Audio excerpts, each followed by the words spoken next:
Merci mais non merci. En plus de tous ses titres et de son prestigieux statut de reine, Elisabeth II vient de remporter un nouveau prix qu'elle n'avait pas plus demandé que sa position royale.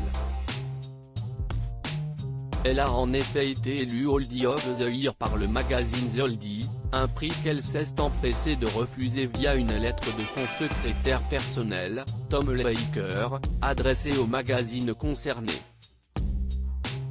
Sa Majesté pense qu'on est seulement aussi âgé que ce qu'on ressent. Et selon cette définition, la reine ne pense pas correspondre aux critères du magazine ni être en position de recevoir ce prix qui, elle l'espère, sera attribué à un candidat plus approprié. Une réponse pleine d'humour et de malice qui prouve que même à 95 ans, la reine Elisabeth II ne se considère pas comme une vieille dame, loin de là, puisque l'âge est avant tout dans la tête. Le magazine mensuel The Oldie destiné à une population plutôt âgée se décrit comme une alternative légère à la presse obsédée par la jeunesse et la célébrité.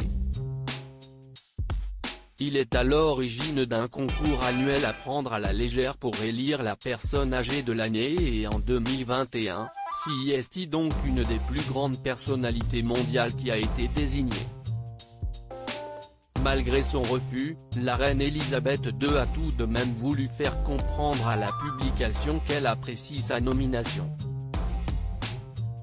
Un prix remporté par la reine et un discours prononcé par Camilla, même si c'est bien Elisabeth II qui avait été désignée par le magazine The Oldie, c'est la duchesse de Cornouailles Camilla, âgée de 74 ans, qui s'est chargée d'assister à la cérémonie de remise des prix organisée par le magazine et même d'y donner un petit discours. Elle y a notamment parlé des accomplissements salués par les différents prix de The Oldie et du fait qu'ils récompensent des personnes âgées remarquables qui ont contribué de façon unique à l'histoire du monde. Contribuer à l'histoire du monde, si est le moins qu'on puisse dire pour la reine Elisabeth II, qu'elle ait accepté cette récompense ou non.